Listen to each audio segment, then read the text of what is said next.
आज आपण इथं प्रेस कॉन्फरन्ससाठी आला त्याच्याबद्दल मनापासून सर्वांचे धन्यवाद. आज आपल्याला बोलवण्याचं एक विशेष कारण आहे.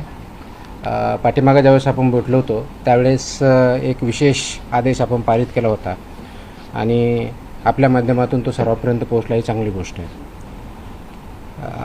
फूड अँड ड्रग ॲडमिनिस्ट्रेशन याच्यामध्ये जसं दोन विंग आहेत, एक ड्रगच्या बाजूला आणि दुसरं फूडच्या बाजूला.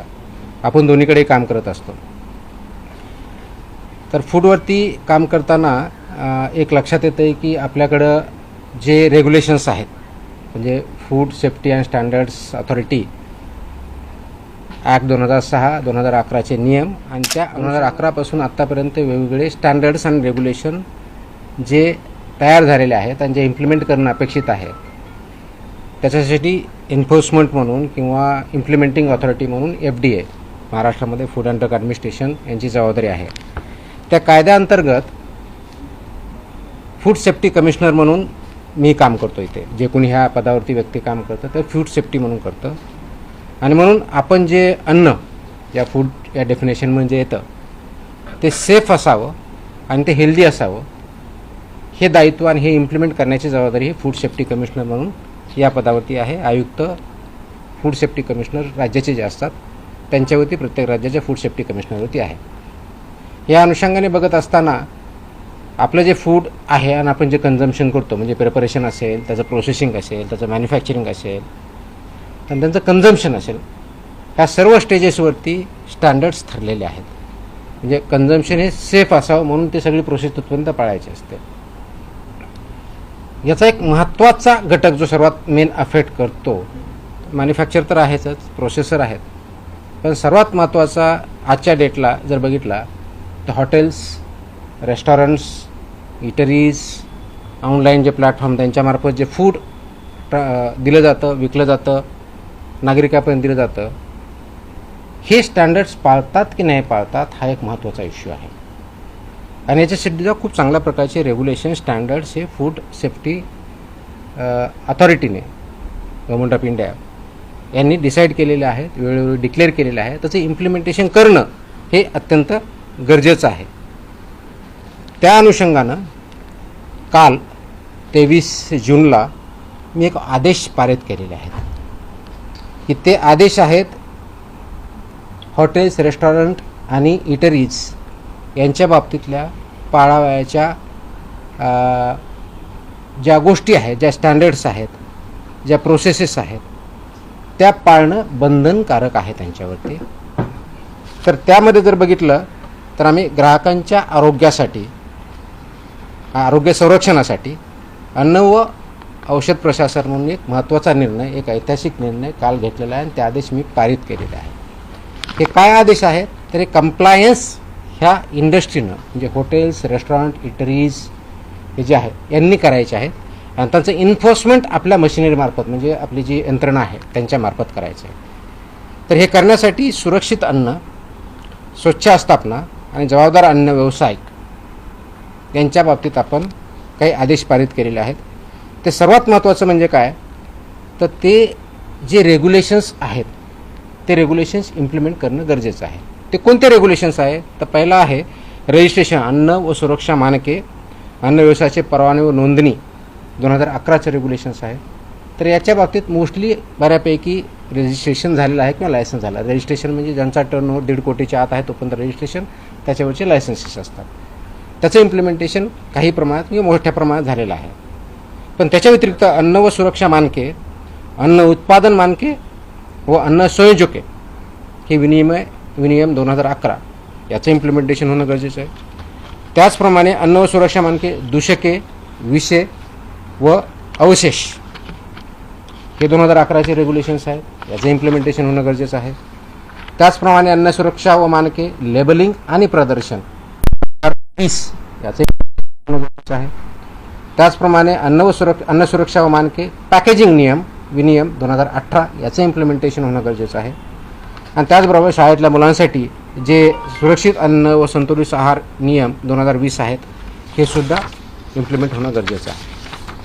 आपल्यासमोर हा प्रश्न असेल की हे मानके होते तर म्हणजे का इम्प्लिमेंट झाले नाहीत किंवा पूर्णपणे होतात की नाही आहे.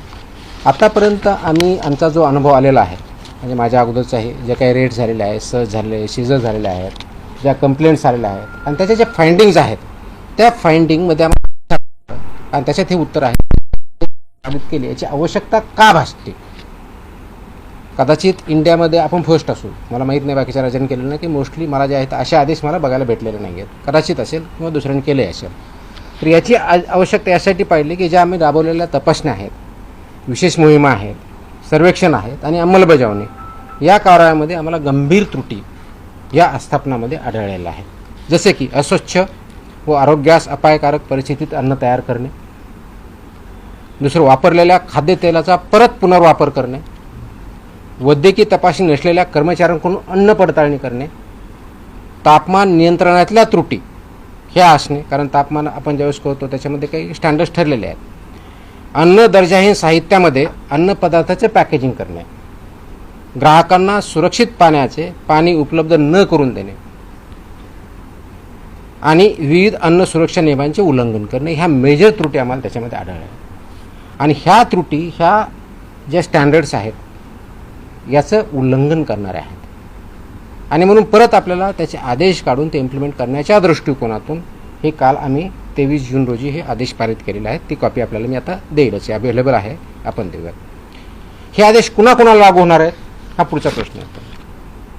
तर सर्व hotels and restaurant, all without exception, सर्व हॉटेल्स अँड रेस्टॉरंट, उपहारगृहे व ढाबे, कॅन्टीन्स आणि कॅफेटेरिया, बेकरीज आणि मिठाईवाले शॉप किंवा sweet shops, catering units, food caterers, juice bars, cloud kitchens, dark kitchens, central kitchens, साखळी उपहारगृहे, ई कॉमर्स आणि ऑनलाईन फूड डिलिव्हरी प्लॅटफॉर्म इत्यादी सर्वांना हे लागू होणारे आदेश आहेत.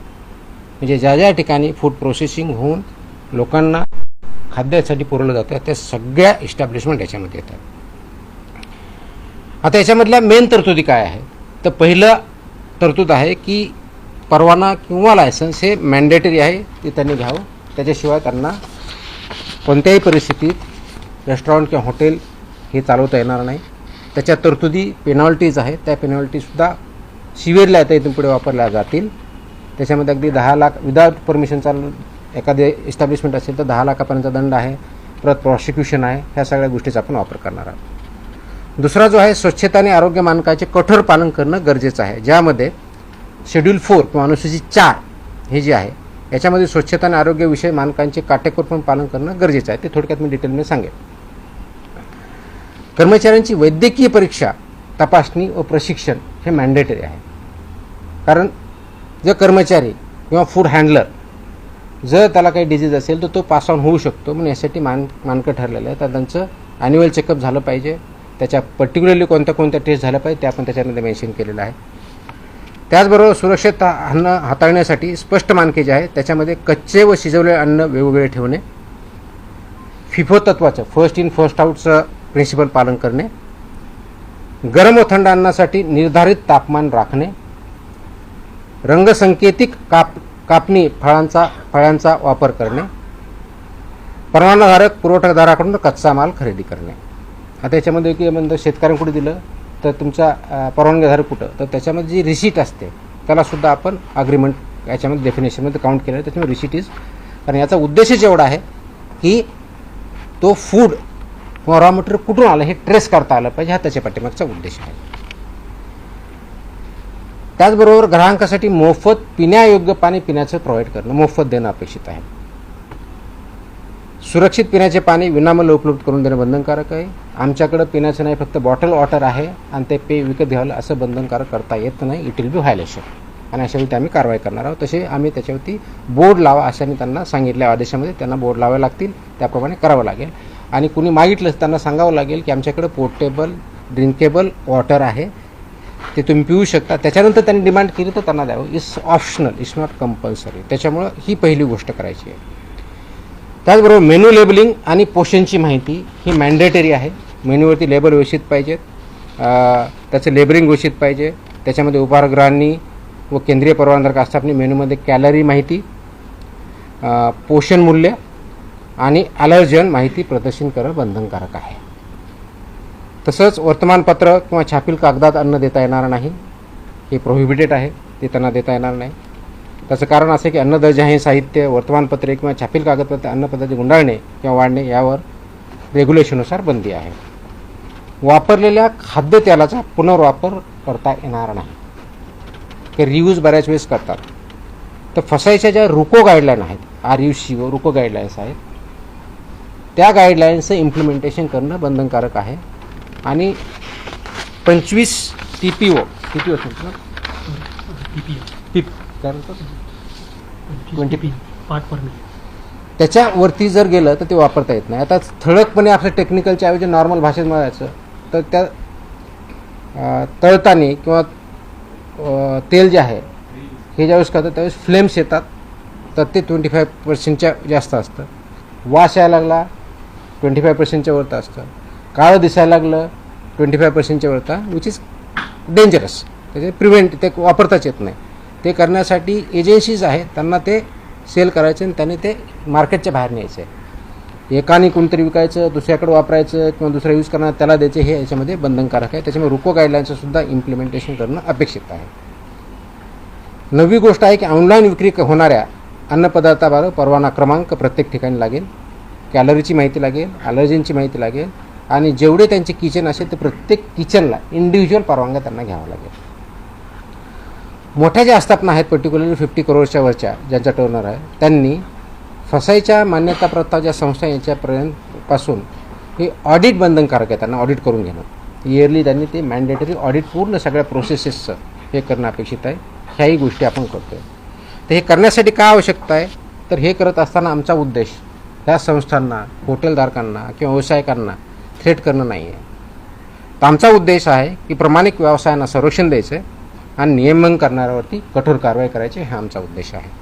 त्याचं कारण हे पूर्ण लाईफ नागरिकांच्या जीवनाशी हे पूर्णपणे निगडीत आहे. अगदी लहानात लहान बाळापासून तो वयोवृद्ध माणसापर्यंत याचा डेली संबंध येत असतो. आणि म्हणून फक्त हा केवळ एक कारवाईसाठी नसून राज्यातील प्रामाणिक व जबाबदार अन्न व्यवसायांना प्रोत्साहन देण्यासाठी सुद्धा आहे. नियमांचे पालन करणाऱ्या आस्थापनांना ग्राहकांचा विश्वास वाढेल आणि संपूर्ण क्षेत्राची गुणवत्ता उंचावेल, हा त्याच्या पाठीमागचा उद्देश आहे. आणि हे जर केलं नाही तर 2006च्या कायद्यातल्या आणि त्या अनुषंगाने जे रेग्युलेशन्स आले त्याच्या दंडात्मक प्रोव्हिजन्सचा आपण त्याच्यामध्ये वापर करणार आहोत. ही विशेष मोहीम आम्ही आत्ता चालू करतो आहे, पण ही कायमस्वरूपी राहणार आहे. म्हणजे सुरुवात आत्तापासून करतो आहे, एक स्पेशल ड्राईव्ह म्हणून काम करतो आहे, पण ही कायमस्वरूपी 12 महिने चालणारे मोहीम असणार आहे. आणि हे पूर्ण महाराष्ट्रभर सर्व सहायुक्त, सर्व FSO, सर्व जॉईंट कमिशनर, कालच आम्ही आदेश दिलेले आहेत. आज मी थोडीशी विषय घेऊन त्यांना सांगितलेलं पण आहे. तर स्वच्छतेपासून, पिण्याच्या पाण्यापासून ते किचनपर्यंत सगळ्या गोष्टी होतील. हे करण्यासाठी कोणाला काही कंप्लेंट आले तर आम्ही 4 त्यांना ऑप्शन्स दिलेले आहेत. आपला जो टोल फ्री नंबर आहे तो दिलेला आहे, फसाईचा टोल नंबर दिलेला आहे, फॉस्कॉस मोबाईल ॲप आहे आणि संबंधित कार्यालयातसुद्धा किंवा मेलच्या माध्यमातून सुद्धा आपल्याला यामध्ये कंप्लेंट करता येईल, ह्या दृष्टिकोन बघतो आहे. आता थोडक्याच डिटेल्स, कारण आपल्याला थोडं टेक्निकल जर वाटलं असेल तर उदाहरणार्थ म्हणून तुम्हाला काही बाबी सांगतो की अन्न व्यवसाय चालकांची कर्तव्य जबाबदाऱ्या काय काय असाव्या, त्याच्यामध्ये गोष्टी दिलेल्या आहेत.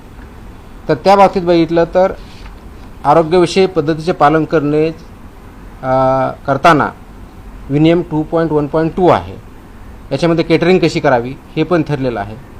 कार्यालयासाठी उत्तम स्वच्छता उत्पादन पद्धती कशी असावी हे पण ठरलेलं आहे. प्रत्येक प्रयोगास लागून अशा तपशीलवार आवश्यकता अशा गाईडलाईन्स आहेत त्या पण ठरलेल्या आहेत. आता जस्ट एक तुम्हाला एक्झाम्पल घेऊन किचन कसं असावं याच्यामध्ये माहिती देतो.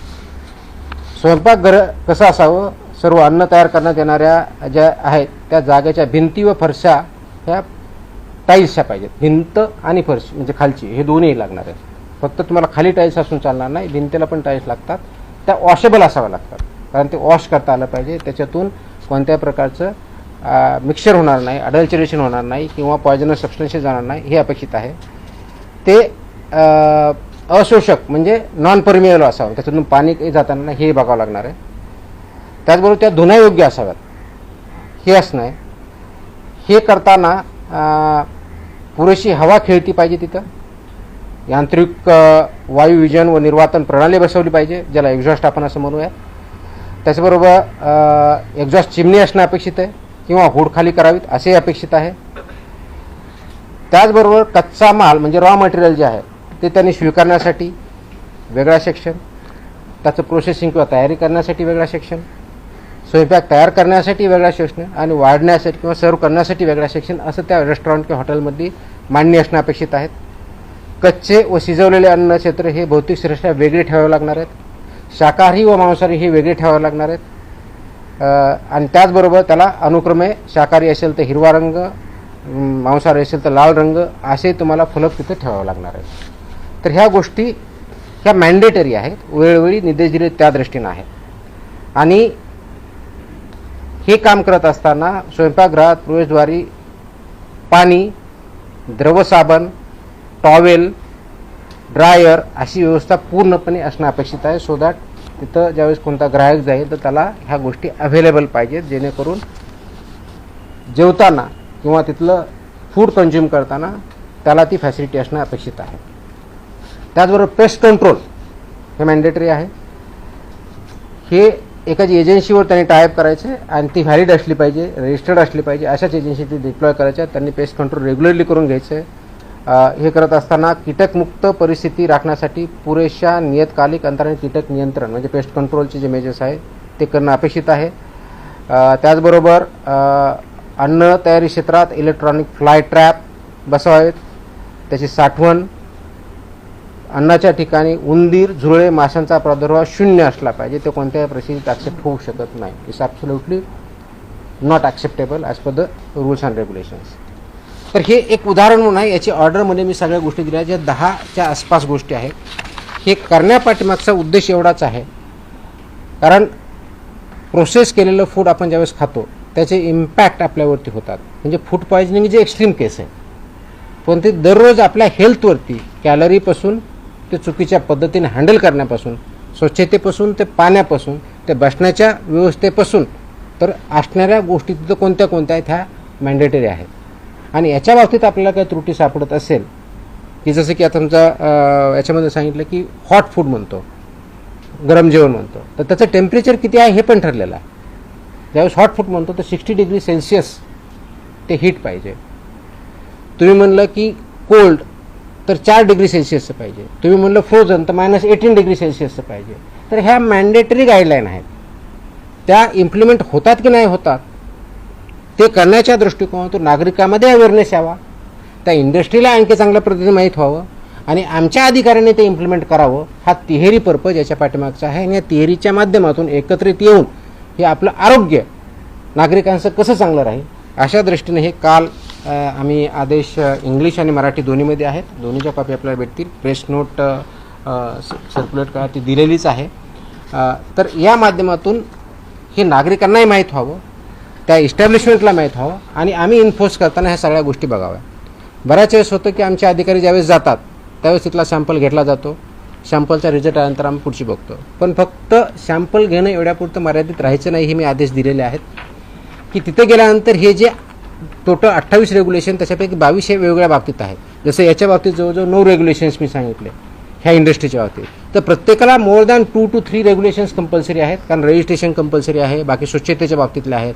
तर हे सगळे जे रेग्युलेशन त्या सगळ्यांचं रेग्युलेशनचं पालन होतं आहे की नाही, कंप्लायन्स ती इंडस्ट्री किंवा इस्टॅब्लिशमेंट करते की नाही हे बघणं आवश्यक आहे. आणि तशा दृष्टीने इथून पुढं तपासण्या होतील. त्याच प्रकारे सॅम्पल घेणं त्यातला एक भाग राहील.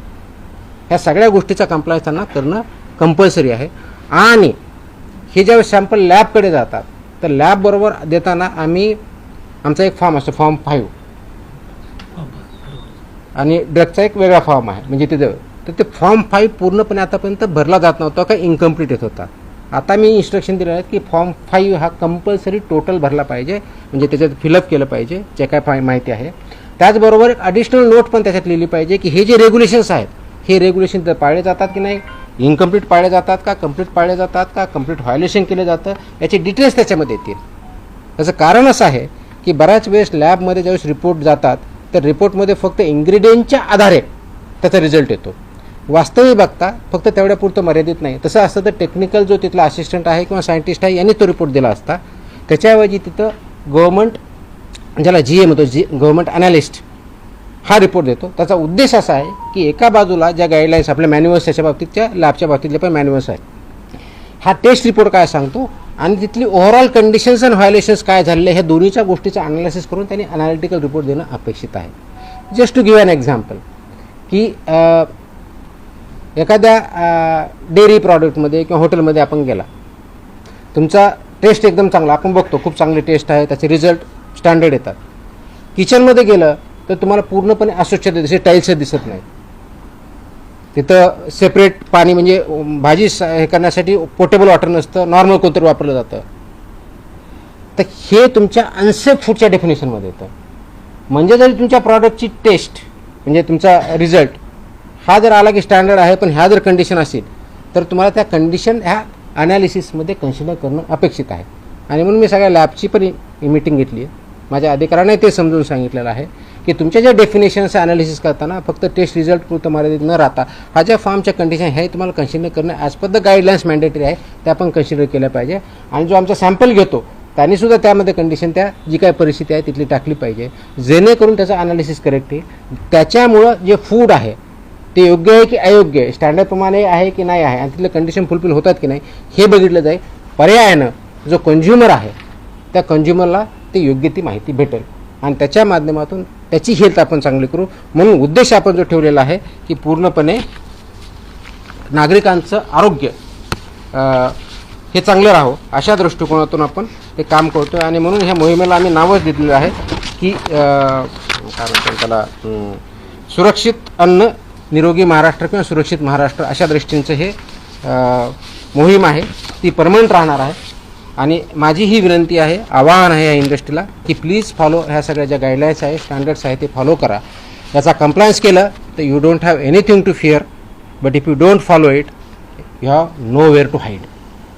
अशा दृष्टीचे आदेश पारित झालेले आहेत. मला वाटतं की याचा इम्पॅक्ट डेफिनेटली होईल आणि ते इम्प्लिमेंटेशन करण्याच्या दृष्टिकोनातून FDA अक्रॉस महाराष्ट्र काम करत आहे. थँक्यू.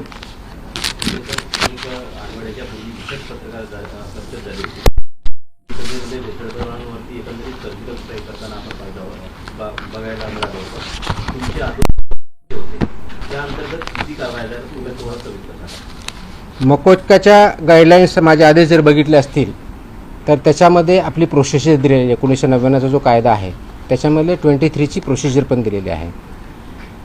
ते करताना तो गुन्हा केला त्याच्या अगोदर झालेला आहे का, त्याची हिस्ट्री काय, त्याचे अँटीसिडन्स काय आहे, त्याचे FIR काय आहेत, आणि हे असल्यानंतर त्याची अप्रूव्हिंग ऑथॉरिटी ही काय PI नाही आहे, ती DIG लेवलची ऑथॉरिटी आहे. तर अशा काही 4-5 केसेस बिल्डअप झालेल्या आहेत. पण फायनल मकोका अजून त्याच्यावरती इन्व्होक झालेला नाही का, ते इन्व्हेस्टिगेशनचा मॅटर आहे. ते झाल्यानंतर त्याच्यावर डेफिनेटली होतील. परंतु सर्व ज्या ज्या ठिकाणी आमच्या प्रोहिबिटेड आयटम्सवरती FIR झालेल्या आहे त्या प्रत्येक ठिकाणची FIR ही ह्या अँगलमधून तपासली जाते आहे आणि त्याच्यावर पुढची कारवाई तुम्हाला काही दिवसात दिसेल. तुम्हाला एक गोष्ट माहिती आहे का, त्या विधानसभेमध्ये ते एक अधिवेशन सुरू आहे. जितेंद्र आव्हाड जे आहेत त्यांनी आता एक हे केलं की 250 कोटी रुपये तुमची बदली करण्यासाठी म्हणून इंटरनॅशनल ड्रग रॅकेटने गोळा केलेले. काय भानगड काय म्हणजे ही, तुम्हाला काही माहिती आहे का? म्हणजे हे ड्रग माफिया आणखी तुकाराम मुंडे काही जरा समजत नाहीये. आयडिया नाही काय, आय एम हिअरिंग फ्रॉम, मला काय आयडिया नाही. म्हणजे त्यांनी बोललं तर त्यांना तुम्ही विचारलं पाहिजे, मला विचारू तुमची इथून बदली करावी. बदली करण्यासाठी इंटरनॅशनल ड्रग्स रॅकेट जे आहे 250 कोटी रुपये जमा केले. I have no idea, I have no comments. कोणत्या ड्रग माफियांना तुम्ही हात वगैरे लावलाय का, काही प्लॅनिंग आहे? मी माझ्या महाराष्ट्रात जेवढे मॅन्युफॅक्चरर्स आहेत, फूडवाले असतील, ड्रग्जवाले असतील, त्यांना इंडस्ट्रियलिस्ट किंवा एंटरप्रेनर म्हणतो. चुकीचे करणारे असतील तर त्यांना माफिया म्हणून ट्रीट केलं जाईल, कारवाई केली जाईल. किती महिने राहण्याचा प्लॅन करून तुम्ही इथे आले होते? सॉरी, इतरांना विचारतात सॉरी, किती महिने राहण्याचा प्लॅन करून MPA ला आले? आय थिंक प्रेस कॉन्फरन्सच्या बाहेरचे विषय आहेत आता. सर, एक लॅबचा विषय असा होता की FDAच्या आता जे पायधुनीचं मॅटर झालं कलिंगडामधून विषबाधेच्या संदर्भात, जुनं आहे, जुनं आहे, पण त्याच्यात FDAच्या लॅब ज्या आहेत त्या टेस्टिंगसाठी सगळ्या पद्धतीच्या तेवढ्या एफिशियंट नाही आहेत अशी, किंवा रिपोर्ट लवकर मिळत नाही, पाण्याचं अनालिसिस लवकर. ही फॅक्ट आहे की रिपोर्ट लवकर भेटत नाही. त्याचा मी आढावा घेतलेला आहे. आपल्याकडे सध्या 3 प्लेसेसला लॅब आहेत असं सांगितलं जातं. एक नागपूरला सांगितलं जातं, एक छत्रपती संभाजीनगरला आणि तिसरी इथे. या तिन्ही ठिकाणी आपल्याकडं ड्रग आणि फूड या दोन्ही लॅब आहेत. याचं थोडं करेक्शन आहे, हे 3 नाहीत, आपल्याकडे 5 लॅब आहेत. पहिली गोष्ट ह्या 3 आहेत, प्लस पब्लिक हेल्थ लॅबोरेटरी पुण्याला आहे आणि BMCकडे आपले एक स्टेट फूड लॅबोरेटरी ह्याच्या 5 लॅब आहेत. येतोय त्याच्याकडे. प्रेस कॉन्फरन्सचा विषय म्हणून विचारतो. विचारतो ते बोलतोय मी तेच बोलतोय. याच्यामध्ये जे सॅम्पल घेतले जातात, जेवढी मॅनपॉवर आहे, जेवढे इक्विपमेंट आहेत, ते आयडियल आहे का, त्याचं उत्तर नाही आहे. ते इम्प्रूव्ह करावं लागेल. ते विल डू. त्याचा प्लॅन आहे, त्याच्यावरती आपण काम करतो आहे. परंतु आजच्या डेटला जेवढे सॅम्पल घेतले जातात आणि जे आम्ही एका वर्षभरासाठी आम्ही प्लॅन करतो त्यासाठी घेतले जातील, त्याच्या मोस्ट ऑफ द टेस्टसाठी हे सफिशियंट आहे. जर आपण व्यवस्थितपणे त्याचा वापर केला तर हे मात्र मी सांगू शकतो आजच्या डेटला, कारण मी तो आढावा घेतला त्याच्या आधारे बोलतो. काही मॅनपॉवर 1-2 महिन्यापूर्वी जॉईन झालेली तिथं नवीन, त्याच्यामुळे त्याची कपॅसिटी वाढलेली आहे. कपॅसिटीपेक्षा एफिशियन्सीचा प्रश्न जास्त आलेला आहे आणि ती एफिशियन्सी कशी वाढवायची याच्यावरती आमचं काम चालू आहे. मेमधले रिझल्ट तुम्हाला जूनमधले रिझल्ट, आता जो महिना आहे, याचे सॅम्पल केलेले टेस्ट हे अगोदरच्या महिन्यापेक्षा बऱ्याच पटीने वाढलेले तुम्हाला दिसतील. क्वालिटीवरतीही काम चालू आहे, स्पीडवरतीही चालू आहे, एफिशियन्सीवरतीही चालू आहे. थोडेसे मॅनेजमेंटचे issue, we are sorting it out. आणि एका वर्षभरामध्ये आणखी चांगलं इक्विपमेंट, ज्याला हाय एंड इक्विपमेंट म्हणतात, HEE, ते इन्स्टॉल करण्याची आमची तयारी आहे. प्लस 4 ठिकाणी पैकी 3 ठिकाणचं बांधकाम पूर्ण झालेलं आहे सिव्हिलवर. तिथं आपल्याला चालू कसं करता येईल हे बघूया. त्याच्यामध्ये यवतमाळचं एक आहे, आय थिंक नाशिकचं दुसरं आहे, तिसरं पुण्याची एक आहे आणि पेन या ठिकाणी कामकाज चालू व्हायचं आहे. त्याच्यामुळे त्याचं काम चालू आहे, पण ते स्पीडअप आपण करतो आहे. आणि सो दॅट मॉडेल आणि आयडियल लॅब्स कशा राहतील या दृष्टीनं याच्यावरती आपण काम करतो आहे. सर, एक विचारायचं होतं, विधानसभेत सध्या तुमच्या नावाची चर्चा सुरू आहे. नरहरी झिरवळ म्हणतात की तुमचं काम चांगलं आहे, बदलीचा प्रश्नच नाही आहे. सुधीर मुनगंटीवार म्हणाले की तुमच्या नावातला जो टी आहे त्याचा अर्थ टायगर आहे. आणि अर्जुन खोतकर असं म्हणाले की तुमच्या जीवाला काहीतरी धोका आहे, तर तुम्हाला संरक्षण द्यावे अशी त्यांची मागणी. तुमचं काही बोलणं झालं सरकारशी? पटलावर या सर्व गोष्टी तुमच्या संदर्भातल्या नाही, माझं याच्याबद्दल कुणाशीही काही बोलणं झालं मी तुमच्याकडूनच ऐकतोय. संरक्षणाची गरज तुम्हाला आहे की नाही अशी काही तुम्ही मागणी केली आहे का? मी नाही अशी मागणी केली. मग का बरं तुमच्यावर ना इतकं अधिवेशन चाललंय? दुसरं आता हे मला मी कसं उत्तर देऊ त्याचं? अधिवेशनात काय बोलावं हा त्यांचा प्रिरॉगेटिव्ह आहे, त्याचं मी कसं बोलणार? तुम्ही जे बोलताय त्यांना विचारा, मला विचारून काय ते उत्तर देतात? त्यांची तुमच्याशी काही चर्चा? माझी काही चर्चा नाही. फक्त याच्या बाबतीत आपण जे थ्रेटच्या बाबतीत कदाचित मला आज हे कळलं की कुणीतरी एक फेसबुकवरती व्हिडिओ आहे, काहीतरी त्यांनी शिव्या दिल्यात वगैरे वगैरे काही केलं, त्यांना पोलिसांनी कारवाई पण केली आहे माझ्यामध्ये. तसंच आय थिंक औरंगाबादला छत्रपती संभाजीनगर जिल्ह्यामध्ये आपल्या पथकावरती अटॅक करण्याचाही प्रयत्न केला, तर त्याच्यावरतीसुद्धा अरेस्ट इमिजिएटली झाली. मी स्वतः DGPशी बोललो होतो, DGPनी तिथल्या CPनं सांगून इमिजिएटली कारवाई पण केली. हे इन्फोर्समेंट आहे. इन्फोर्समेंट ज्यावेळेस येतं, कुणी इलिगल ज्यावेळेस काम करतं, तर everybody has to abide by rule of law. माझं म्हणणं कायद्याचं राज्य आहे, कायद्याच्या राज्याप्रमाणे चाललं पाहिजे सर्वांनी. मला सर्वांना कायदा लागू होतो. याच्यात कुणी जर त्याच्यात पळवाटा काढण्याचा प्रयत्न करत असेल, माझ्या ज्युरिडिक्शन किंवा माझ्या अधिकाराला कोणी थ्रेट करत असेल, तर law will take its course, will not spare anybody. हे मात्र मी 100% सांगू शकतो. हे मात्र 100% आहे. तर त्याच्यावरती कोणत्याही पद्धतीचं कॉम्प्रोमाइज केलं जाणार नाही.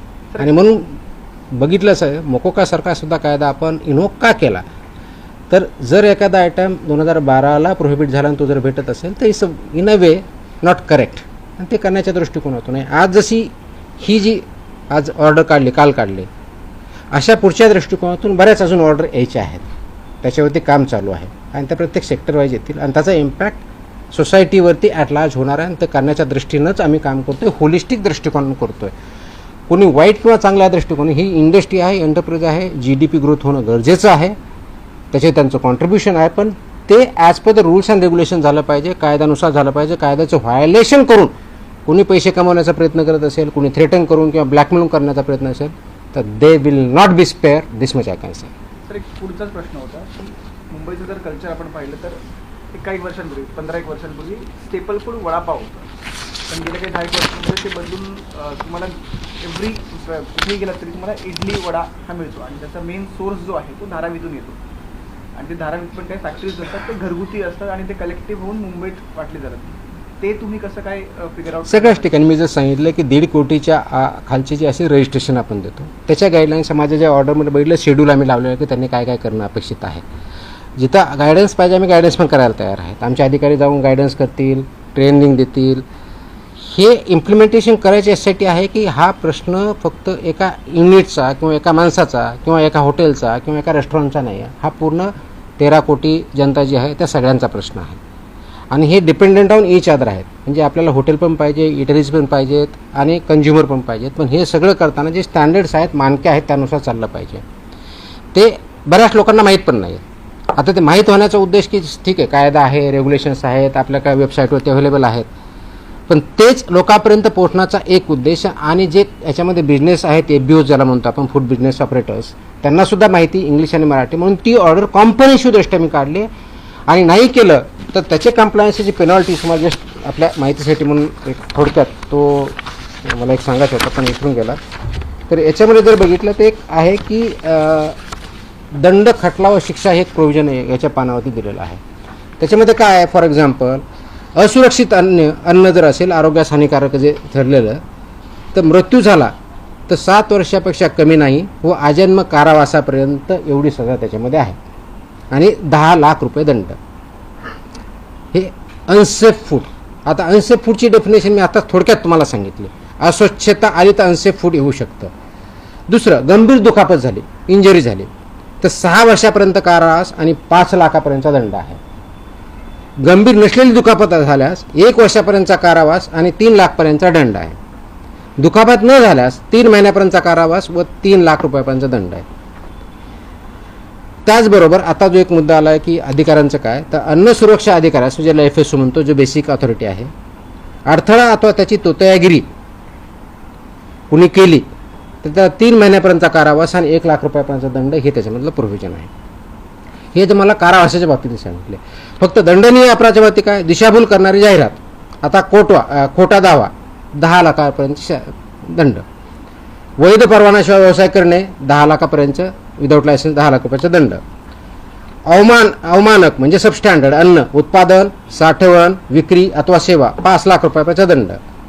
चुकीचे नामकरण असलेले, ज्याला मिसलेबलिंग म्हणतो, ते 3 लाख रुपयापर्यंतचा दंड. प्राधिकृत अधिकाऱ्यांच्या निर्देशांचे पालन न करणे 2 लाखापर्यंतचा दंड.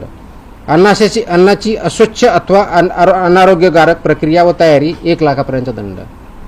आता हे कायद्यात आहे, रेग्युलेशन्समध्ये आहेत. कदाचित इम्प्लिमेंटेशन एवढं स्ट्रिक्टली झाले नसतील, बट इथून पुढे 100% होते. आणि त्याचा परिणाम आपल्या ह्या इंडस्ट्रीवरती, हेल्थवरती अल्टिमेटली होईल. जे आपल्याला आपण जे कॅम्पेन घेतलेलं आहे की safe food, safe drug, safe Maharashtra, तर सेफ फूडच्या पार्टमधला हा एक पार्ट आहे. त्या दृष्टिकोनातून आपण काम करतो. हा मी स्पेसिफिकली विचारला यासाठी कारण की फक्त धारावी नाही, हे आपण रजिस्टर्ड आस्थापनांबद्दल बोलतोय. धारावी असेल किंवा मुंबईत ठिकठिकाणी जर आपण पाहिलं तर स्लम पण नाही, पण कुठेही गेलो तरी रस्त्यावरती स्टॉल लावतात, पण ते जे अन्न शिजवतात ते त्यांच्या घरी शिजवतात. म्हणजे काय रजिस्टर्ड असतं असं नाही, पण त्यांच्यावरती पण ते पण रडारवरती असणार. ऑफकोर्स सगळेच मी सांगितलं, सगळ्या आस्थापना याच्यामध्ये काम करतात, त्या सगळ्या आल्या. मग ते जर घरी बनवत असेल तर घराची स्वच्छता व्यवस्थित पाहिजे. आणि तिथं जे विकतात तिथे पण ते व्यवस्थितपणे पाहिजे. तर हे स्टँडर्ड त्यांना पाळावं लागतील. त्यांना अवेअरनेस पाहिजे. तर अवेअरनेस, लायसन कंपल्सरी रजिस्ट्रेशन म्हणजे 1.5 कोटीपर्यंत रजिस्ट्रेशन असतं. 1.5 कोटीच्या वरती टर्नओव्हर असल्याला लायसन्स असतं. मॅन्डेटरी. लायसन नसेल तर मग कारवाई हो ना. सुरुवात झाली आपल्याकडे जवळजवळ 11.5 लाख लायसन्स होल्डर किंवा रजिस्टर्ड आहेत महाराष्ट्रात. म्हणजे टोटल त्याच्यामधले फूड याच्यामध्ये 4-4.5 लाखाच्या आसपास आहेत. म्हणजे it's not a small number, it's a biggest number in India. बरोबर ना. जवळजवळ 4-4.5 लाख आपल्या फूड बिझनेस ऑपरेटर जे फूड सेक्टरमध्ये काम करतात तेवढेच आहे. तसं स्मॉल नंबर नाही आपल्याकडे, आणि तो वाढतोय. म्हणजे 31 मार्चला आम्ही आकडा बघितला तर अराउंड 11,30,000 होता, आता 11,61,000च्या आसपास गेलेला आहे. Yes please. तर पावसाला सुरुवात झाली आहे. अनेक मुंबईसारख्या ठिकाणी खाऊ गल्ल्या आहेत ज्या अस्वच्छ असतात. दुर्गंधीयुक्त ठिकाणी बऱ्याचदा खाद्यपदार्थ विक्री केले जातात, त्यांच्या नोंदणी देखील नसतात. अशा खाऊ गल्ल्यांवरती कसं नियंत्रण मिळतं? आता जे सांगितलं तसे सगळे रेग्युलेशन इम्प्लिमेंट करायचे आहेत. आपण स्पेशल मूव्ह दरवर्षी आपण पावसाळ्याच्या अगोदरची मूव्हिंग घ्यायचो, पण ते थोडंफार असायचं. तर ह्याच्यामुळे मी कॉम्प्रिहेन्सिव्ह आदेश परमनंटली काढलेले आहेत. हे आपण करणारच आहोत. माझी एक दुसरी विनंती आपल्या माध्यमातून सर्वांना, की आपण जे अन्न सेवन करतो ना ते सेफ आहे की नाही हे थोडं बघावं. आपल्याला फक्त रस्त्याने जाताना फक्त कन्व्हिनियन्ससाठी गाडीतून उतरलं की काहीतरी गडबड आहे म्हणून खातो ना, त्याचे परिणाम खूप बेकार होतात. तो सेफ आहे की नाही पहिलं तर बघा. ते रेस्टॉरंट वगैरे रजिस्टर्ड आहे की नाही त्याच्यावरती मॅन्डेटरी आहे. समोर दरवाजाला त्यांनी रजिस्ट्रेशनचं सर्टिफिकेट लावणे मॅन्डेटरी आहे. नसेल तर ते आम्हाला कळवा, आम्ही तशी कारवाई करू. म्हणजे जेणेकरून तिथं तुमच्या आरोग्यात तुम्ही पैसे घेऊन ते अन्न खाताय तर तुमच्या आरोग्यावरती त्याचा परिणाम विपरीत होऊ नये तो चांगल्या दृष्टीने व्हावा हे जर करायचं थोडी काळजी घेतली पाहिजे. तर स्ट्रीट फूड जरी असलं तरी ते व्यवस्थित आहे की नाही हे सुद्धा आपण पाहणं बंधनकारक आहे. त्याच्यामुळं सेलर जसे आहेत तसे कंझ्युमर आहेत, जे डिमांड आहे तसे सप्लाय आहे.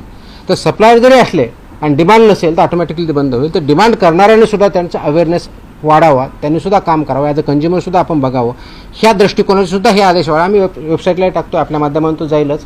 तर हे वाचले तर बऱ्याच गोष्टी क्लिअर होतील की यांच्याकडे काय पाहिजे. त्या तोही याच्या माध्यमाचा एक उद्देश आहे की जेणेकरून ॲज अ कंझ्युमर म्हणून आपण त्या गोष्टी पाळल्या पाहिजे. मुंबई आणि उपनगरामध्ये सॉरी मुंबई आणि उपनगरामधल्या रस्त्यांमध्ये जे छोटे हॉटेल्स आहेत, म्हणजे व्हेज असेल, रेस्टॉरंट असतील, बार असतील, या सगळ्या ठिकाणी तशी दुर्गंधीच आहे आणि तिथे टार्गेटची व्यवस्था नसते किंवा आपले धुळे तर ह्या सगळ्यांना तुम्ही आयडेंटिफाय कसे करता? आपले सर्वे असतात, सर्वेलन्स आपण घेत असतो. म्हणजे आपले अधिकारी वेगळे जातात. आपल्याकडे एक तर माहिती कंप्लेंटचा मार्फत एक होते, दुसरं आपण स्वतः सर्वेलन्स घेतो आणि तिसरं आपण इन्फोर्समेंट असते. तिन्ही कॅटेगरीतून आपण पकडतो. आपल्याला अशी काही माहिती असेल सांगा, आम्ही व्हेरीफाय करू, कारवाई करू. टॉयलेट बाथरूम संदर्भात काय आहे त्याच्यातले आहेत ते सगळे आहेत सगळ्या गोष्टी आहेत. कंपल्सरी आपण जिथं म्हणजे एक सर्वसामान्यांचा प्रश्न सांगतो. तिथं म्हणजे तुम्ही त्या हॉटेलला मी गेलो, तिथं बोर्ड तर नसतो, स्वागतम सुस्वागतम चांगल्या मोठ्या याच्यामध्ये आणि त्यांचं नाव असतं. पण सर्वसामान्यांना प्रश्न हाच पडतो, मी लगेच तक्रार करतो, पण त्याच्यावरती कारवाई कशी होते, काय होते, काय कळत नाही. कारवाई कुठं करायची सर्वात मोठा प्रश्न, म्हणजे तक्रार कुठं करायची. आताच मी सांगितलं. नंबर म्हणा किंवा इतर. हा आता परत सांगतो मी घेऊन असं आहे की दादर ईस्टमध्ये जेवढे छोटेसे हॉटेल आहेत तिकडे अत्यंत अवस्था जी आहे ती वाईट आहे.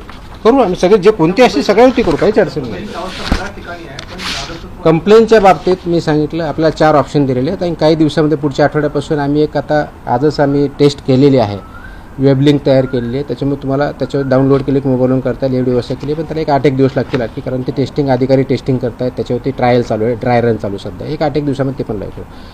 आपल्याला हेल्पला म्हणजे ज्याला टोल फ्री नंबर आहे 1800-222-365 हा आमचा इथला आहे. टोल फ्री नंबर 24 तास चालू असतो आपल्याकडे, 24 तासमध्ये ते येतात. फसाईचा टोल फ्री नंबर आहे 1800-114000 याच्यावरती आपण करू शकता. फॉस्कॉसचा मोबाईल ॲप आहे, तर आपण डाउनलोड करू शकता, त्याच्यावरती करू शकता किंवा ईमेलच्या आधारे आपल्या कार्यालय करू शकता किंवा फिजिकली देऊ शकता. एवढे 5 मीन्स आजच्या डेटला अवेलेबल आहेत. आणि 6वा जो आपला जो वेब लिंक करतो पुढच्या 1 आठवड्यामध्ये येईल. कारण हे जे आहेत हे मोस्टली आपल्याला फूडसाठी अवेलेबल आहे. ड्रग्ससाठी जर करायचं असेल त्यासाठी वेगळं नाही, म्हणून आम्ही ते वेब लिंक करतो आहे. मोबाईलवर डाउनलोड केली की ते AI इनेबल्ड आहे. त्याच्यामुळे तुम्हाला तो प्रश्न विचारणार काय ते करत जाणार आणि त्या दृष्टीनं म्हणजे बोलता येतं किंवा टाईप करता येतं, दोन्ही ऑप्शन आम्ही देणार आहोत जेणेकरून ते आमच्यापर्यंत येईल. आम्ही ते ऑटोमॅटिक असाईन करू आणि त्याचा डॅशबोर्ड मला पण बघता येईल, त्या अधिकाऱ्याला बघता येईल किती आल्या, कुणाकडे गेल्या, किती पेंडिंग आहे, किती दिवसापासून पेंडिंग आहे. Everything will be there. It is there. We are establishing the system. त्या संदर्भात तुम्ही खूप मोठी कारवाई करत आहात, तर त्या संदर्भात काही माहिती द्याल की किती जणांवर याच्यात कारवाई झाली, किती जण. मला वाटलं आज खूप जास्त होईल, माझ्याकडे डेटा आहे. उद्या तुम्हाला त्याच्याबद्दलची 1 महिन्यामध्ये जेवढ्या कारवाया झाल्यात, कारण उद्या 1 महिना पूर्ण होतो, त्या दृष्टीने परिपूर्ण नोट गुटख्याच्या बाबतीतली असेल, नॉन गुटख्याच्या बाबतीतली असेल, ड्रगच्या बाबतीतली असेल आणि ते मेजर आकडा आहे मी देईल. सॉरी अरे यार, लास्ट टाइम आपने वो ही वायरल, मुझे हिंदी अच्छी नहीं हुई, वायरल हो गया आपने.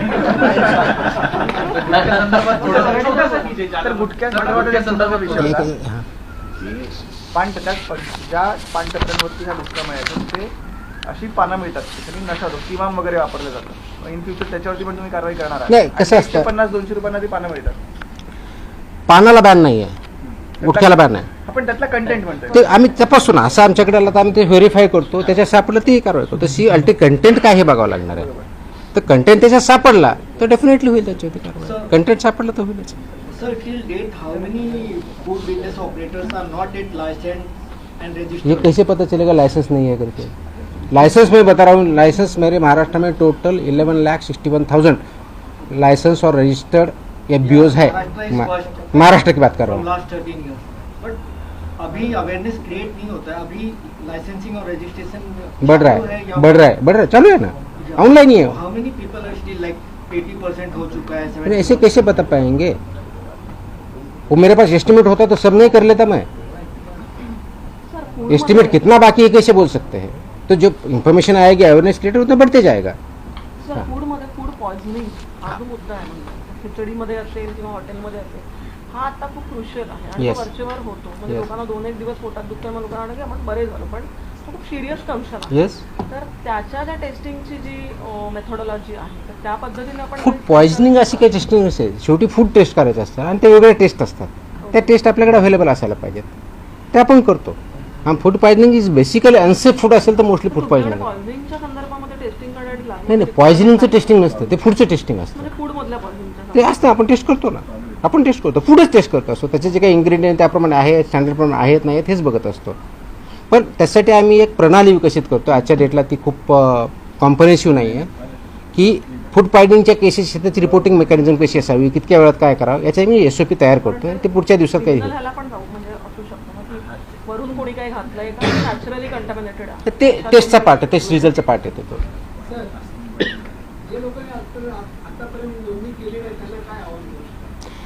ज्यांनी नोंदणी केलेली नाही त्यांना एकतर बिझनेस बंद करावा लागेल किंवा नोंदणी करून काम करावं लागेल. तर माझी विनंती आहे की जे याच्यामध्ये काम करतायत तर त्यांनी एक तर नोंदणी करून घ्यावी आणि आपला बिझनेस जे काही स्टँडर्ड्स आहेत त्याप्रमाणे चालवावा किंवा आपला धंदा बंद करावा. अन्यथा 10 लाखापासून 10 लाखापर्यंत पेनल्टी आहे, त्याची आम्ही प्रोव्हिजन वापरायला सुरुवात करतोय. मुंडे साहेब एक प्रश्न माझा परत आहे. आता तुमचे खूप जास्त प्रश्न होत आहेत. तुम्ही 1 महिना झाला म्हणताय जवळपास रुजू होऊन. तुम्हाला काय वाटतं पहिले जे आयुक्त रुजू झाले होते काही त्रुटी राहत होते का कारवाईमध्ये? कारण की तुम्ही आल्याच्या नंतर जे FDA एवढं अनालिटिकल स्किल माझ्याकडे नाही, ते तुमच्याकडे आहे. तुम्ही विचारा आणि तुम्ही त्याचे उत्तर द्या. आप यहाँ पे कोई पूछ रहे थे. हाँ हाँ हम सब जब FDA में काम करते हैं तो फूड और ड्रग सेक्टर में काम करते हैं. FDA ये रेगुलेटर है और उसमें फूड का हर आदमी का कांटेक्ट आता है बचपन से लेके बुढ़ापे तक. और फूड का सबसे ज़्यादा आजकल जो कांटेक्ट आता है जो हम खाते हैं वो होटल रेस्टोरेंट ये सब में आता है.